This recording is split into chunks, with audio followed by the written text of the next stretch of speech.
Good morning. Today's lecture is on IC engine lubrication system. So there are various kind of lubrication system we use in IC engines. It might be a two-wheeler, it might be a four-wheeler, heavy duty. Every engines require a lubrications. Okay. Now, what is the objective of providing this lubrication system? So basic objective, which we know very well, that is to reduce the friction. If lubrication is not given proper manner, that is, it is not forming a lubrication film, then your sliding parts or moving parts rub out, wear out.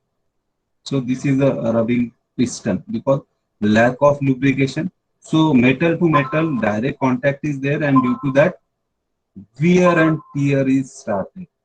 To avoid this, we have to provide a lubrication. Second, lubrication is used at every rotating, moving, sliding parts to reduce the friction, because if there is a friction, so we have to overcome that friction, and overcoming that friction, there will be a loss of engine power. So we should minimize the friction losses so our output brake power will be high.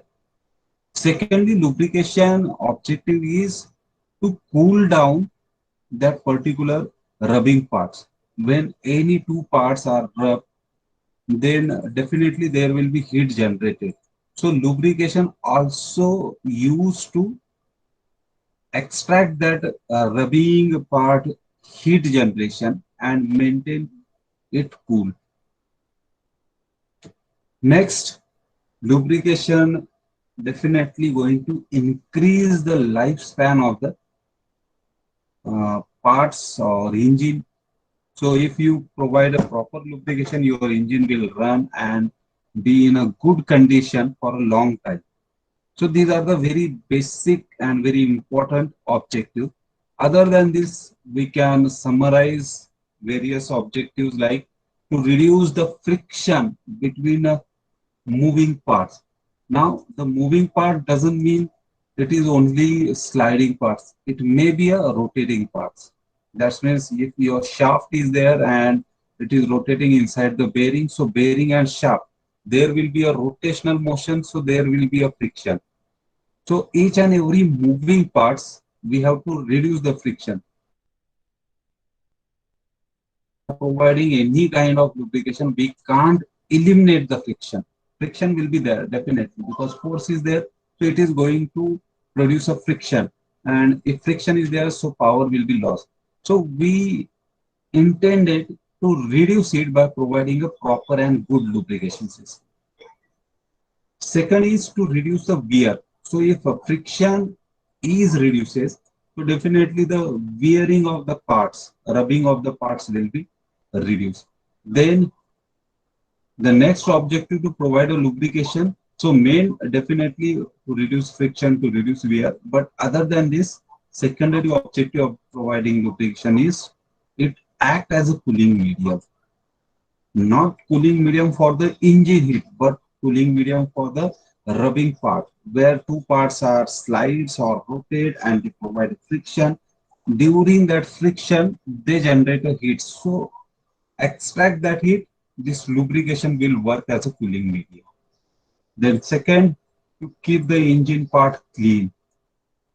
So this lubrication oil always lubricate that particular part and slide down.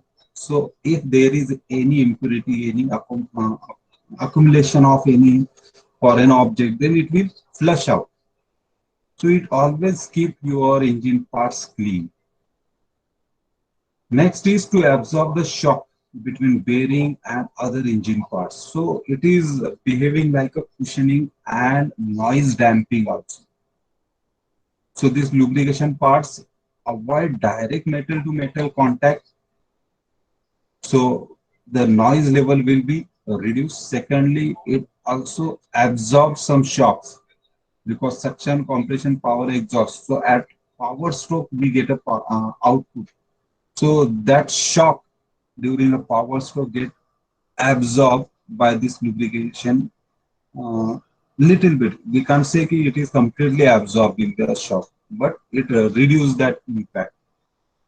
Next objective, to form a good seal between piston ring and cylinder wall. Why?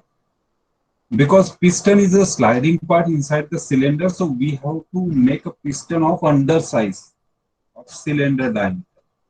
If it is an undersize, so there is a possibility that whatever be the compression above the piston, that compression pressure when it is high, so it will leak out from the gap, that is clearance between piston and cylinder. So this lubrication oil, when lubricate the cylinder wall, so it form a very thin layer of lubrication, and that thin layer behave like a sealant. Because of that thin layer, piston easily rotate slides, but that thin layer make it airtight sealing. That means your compression will not leak out. Next is to prevent deposition of carbon and metallic component from the corrosion attack. So if there is a corrosion, we know how that deposition is formed. When there is a combustion, so carbon deposition is formed.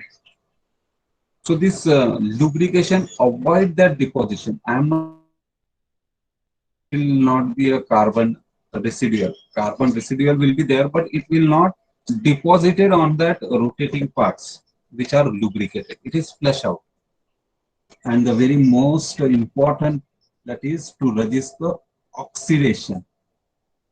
So lubrication system should resist oxidation.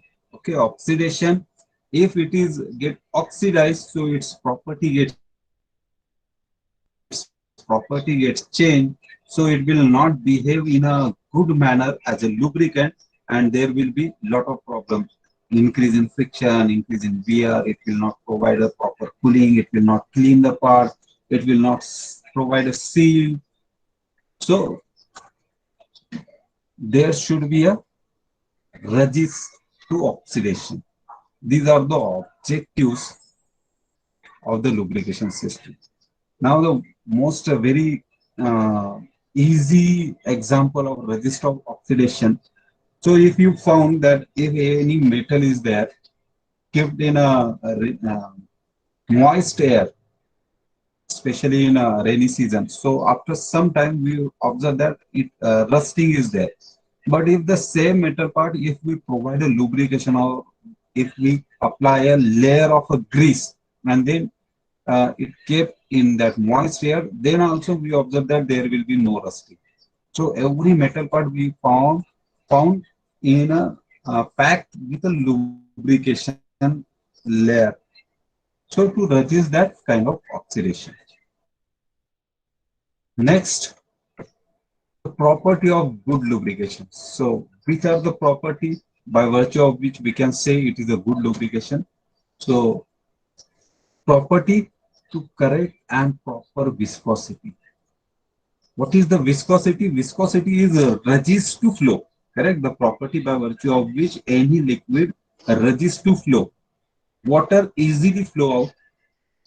Heavy fluid resist the flow. That's means just like a honey. So honey will resist the flow. That means honey having a higher viscosity than water. Same way, if we provide a lubricant, so lubricant should not be having a very less viscosity, or it should not be very high viscosity. Both are not working properly in IC engine. We require correct viscosity so that it can easily flow, it can form a layer, it will avoid a direct friction, direct metal to metal contact, and it should flow in a very small gap and clearances. Viscosity should be proper, adequate. If it is very less viscous lubrication oil, so what happens? That less viscosity slide down easily, and it will not provide a proper layer on any metal part. So metal to metal contact will be there, high friction and wear and tear will be possible. If it is a very high viscous fluid, so it will provide uh, resistance for the movement. So it should be a proper viscosity. Then anti-scoring property. So many times we observe that there is a particular area get rub out, especially in a gear train. If two gears are meshed and it is in a rotation, so that particular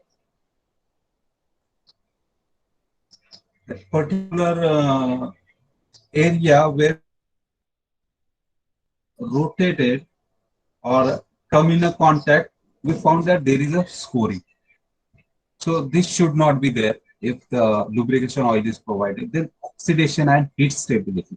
So it should be resist the oxidation property, oxidation tendency, oxidation tendency of itself of oil and obviously for the parts.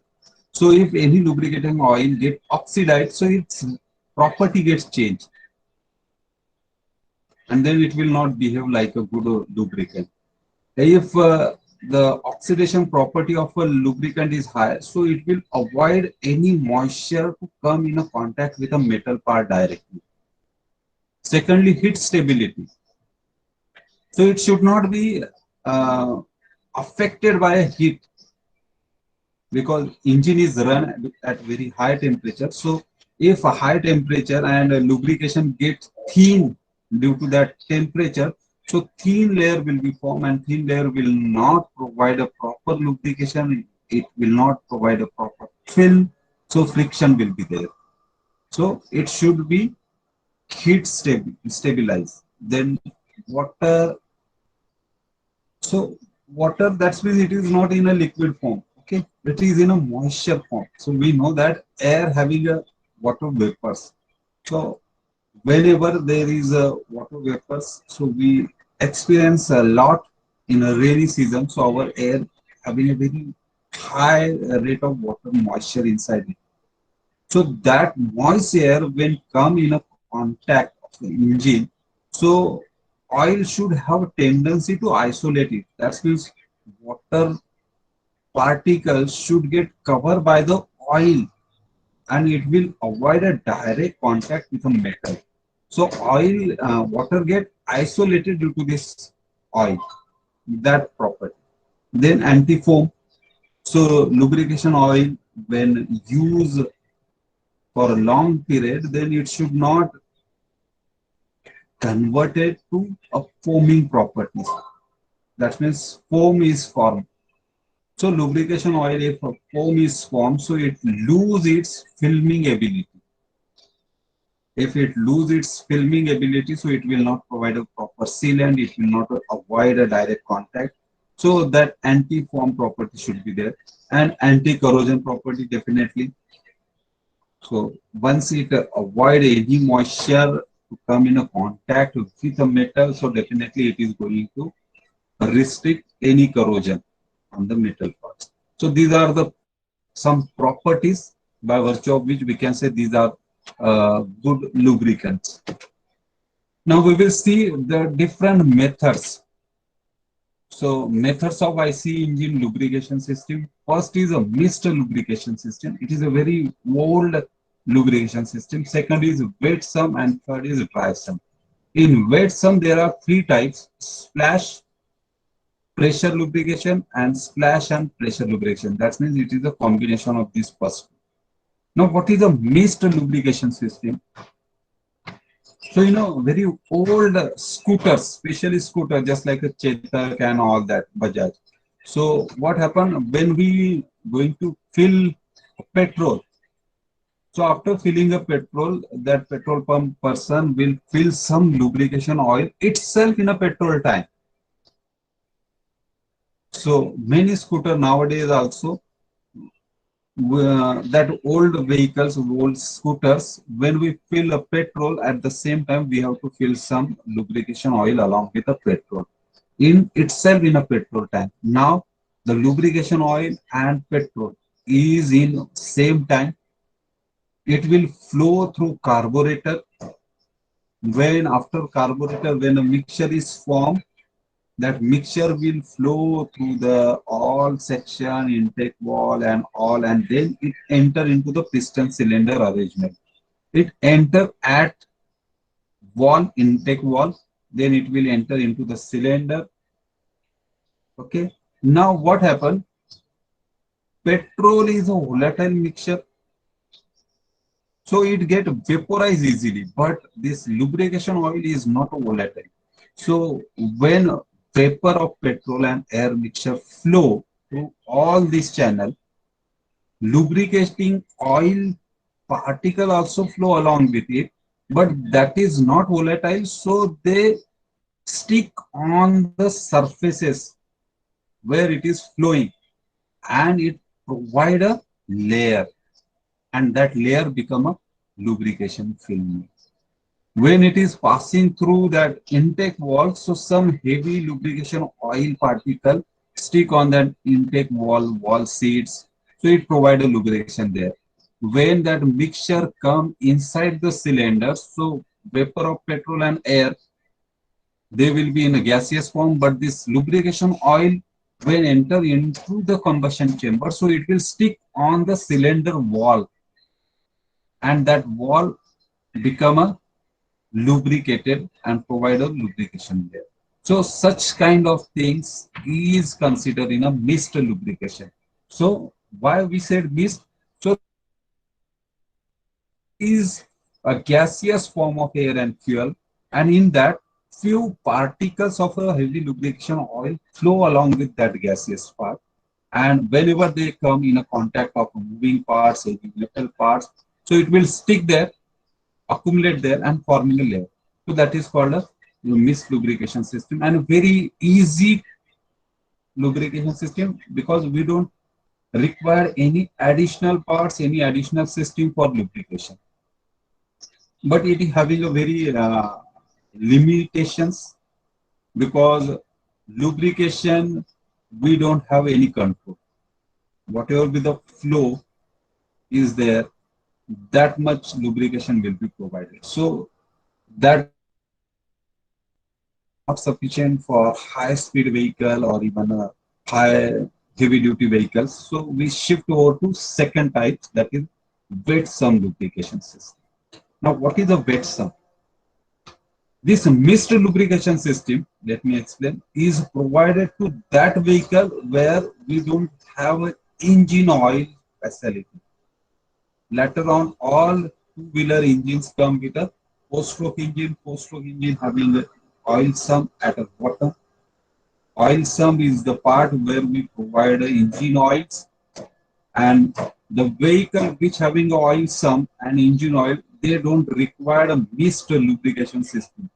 So all those vehicles, all those scooters and bikes which having a separate oil lubrication system, in that we never put a lubrication oil in a fuel tank. Now the wet sump lubrication system, it having a three types. So what is the wet sump lubrication system? So whatever with the engine, at the bottom we provide one oil sump, and in that oil sump we provide a lubrication oil. So whenever we go for any oil, engine oil change, so they're going to change the engine oil from this oil sump.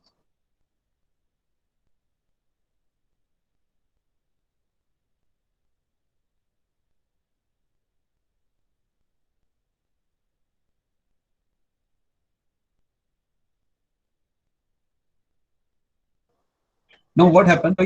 So they provide us strainer, which is a filter parts. So it will arrest any foreign particle, suspended particle to enter into the lubrication system.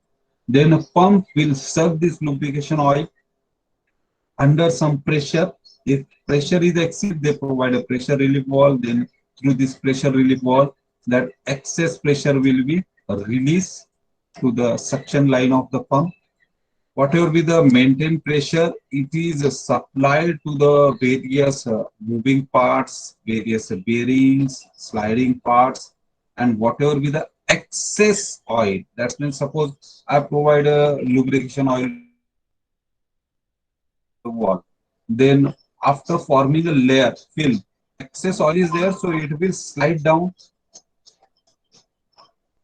and return into the again oil sump. So after lubrication, it is returned into the oil sump.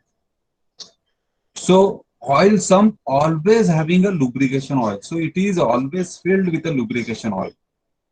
So this is called wet sump lubrication.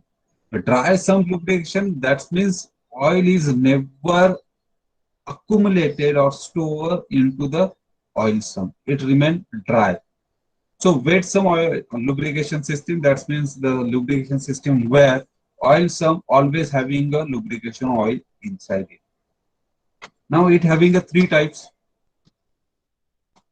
First is a splash lubrication. Splash means throwing the oil particles. Now how it is work? So oil sump having oil with the help of strainer and pump, we supplied this oil at some particular pressure to the troughs, oil troughs. Oil trough, that means small cups. So with the help of this oil pump, we always maintain a particular level of oil in oil troughs. And piston connecting rod at the bottom, it having a deeper just like a spoon structure. So when piston is at top position, so as soon as it bottom position, so that deeper troughs. And when it moves upward, that means when engine is almost running at about 3000 RPM. So when engine run at this much speed, so when oil in a deeper, when it is rotated, so during its motion high speed, this oil is thrown out in a form of splashes, and these splashes are accumulated on various moving parts just like a cylinder wall, bearings, connecting rod, and all these. And these splashes will provide a filming and lubrication to that part. So this called as a splash lubrication system. But it having a some limitation because the parts which are not easily accessible, which are not directly open for the splashes, the lubrication is not adequate. That means suppose there is a bearing at this blue portion.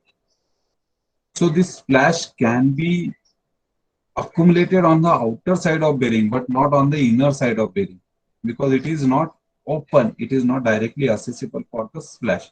So this kind of limitations are there, so that splash lubrication is not work uh, very accurately. So next modification we did in lubrication system, that we provide a pressure lubrication system. Now in pressure lubrication system, we extract oil with the help of pump, and this pump is not a regular pumping, it is maintaining a high pressure in that lubrication oil, and under this high pressure we provide a lubrication oil to each and every point. So we provide internal drill holes, internal passage, connectivity, and under that we provide a high pressure oil. So now high pressure oil is provided at this shaft. So whenever bearing is there, so even though it is not accessible from outer side, but lubrication oil will be move out from inner side and it will provide a lubrication. Secondly, from this point, when high pressure oil reach to this bearing, so internal drill is there, and through this internal drill, oil will leak out from the second end also. So it will provide lubrication on this part also. Next, high pressure line is provided on camshaft and cam, where it is provided lubrication to the camshaft and cam. So each and every part where it is possible, they provide a high pressure lubrication, and all this lubrication is under pressure, so it is called pressure lubrication system. Now, what about the cylinder wall? So the lubrication oil when enter to this bearing, it will move out. It will provide a lubrication here. Then there is an internal passage to the connecting rod. This internal passage also under pressure of lubrication oil, it provides a lubrication to piston movement and bearing. Secondly, there is a leakage point, that is a small drill is provided, and from this drill this high pressure lubrication oil will come out. So due to speed it will again convert it into splash, and that splash will provide on a lubrication or cylinder inner wall.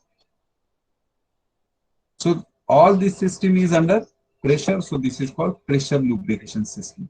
But still there is also a drawback. The parts which are directly open or flat surfaces or open surfaces where we can't provide a such kind of drilling or under pressure line for lubrication, that parts don't get a adequate lubrication or filling. So there is a drawback of splash lubrication. It don't provide lubrication for non-accessible points. Pressure lubrication, they don't provide a proper lubrication to open surfaces. So third type, wet sump lubrication is a combination of these two. So in this, they provide a pressure lubrication to some parts from where it provide a lubrication to inner rotating areas and bearing. And also along with the pressure lubrication, they provide a troughs and deepers, by virtue of which they provide a lubrication to open surfaces. So it is a combination of both splash and pressure. So it is balancing the both drawbacks of splash and pressure, and combiningly it is the most effective lubrication system. So these are the three basic types of wet sump lubrication. Again, I am saying why it is called wet sump, because every time this oil sump having a lubrication oil inside it. Whatever with the excess oil after splashing, after providing lubrication, it will slide down and again come back to the oil sump. Why we provide a oil strainer? So oil strainer behave like a filter, because whenever there is a friction, so there is a very fine metal dust come along with this oil, and that dust should not be enter again to the lubrication. Now the final, that is a dry sump lubrication system. Why it is called dry sump? So as the figure showing, in oil sump there is never accumulation or storage of a lubrication oil. No doubt there will be a oil come, but we, as soon as the oil lubrication oil come, with the help of pumps, scavenging pump, we shift that lubrication oil to oil supply tank. So suppose some oil is accumulated. After lubrication, some oil is slide down and come into the oil sump. So as soon as oil some receive some oil, so this scavenging pump shift that lubrication oil to your oil tank. Now this oil tank is always kept at overhead position. So many times we use a gravity force to provide a lubrication to each and every parts. So we have a oil sump, we shift that oil to high elevated position oil tank, and from that oil tank we provide lubrication to each and every system. And this is basically just like our building. We have a ground water tank, but with the help of water pump, we shift that water to our overhead tank at the top, at the terrace building, that water tank. And from that tank, without consuming any power, with the help of gravity, we supply water under pressure to each and every flat. Same phenomena is used in this system. We first provide oil at a top level tank, and from there we provide a lubrication to each and every part under gravity. But some instruments, some devices require a pressure lubrication because it is over that tank. So under pressure, we have to supply oil. So for that, another oil pump is used. Whatever parts which come under a gravity, so with the help of gravity, we can supply the lubrication to that.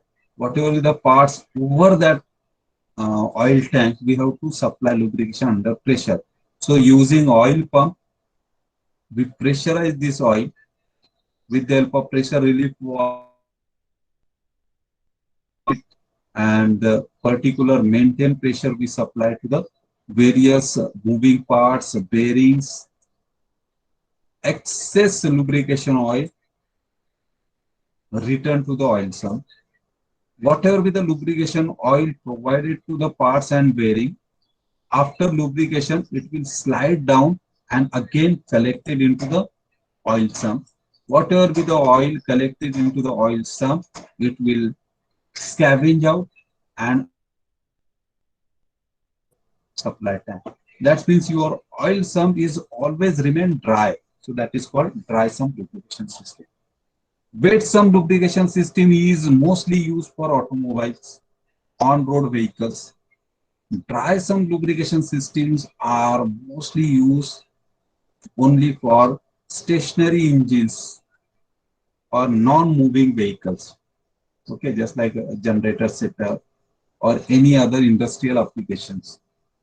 So these are the types of lubrication system. So I would like to summarize it. Lubrication system are basically three types.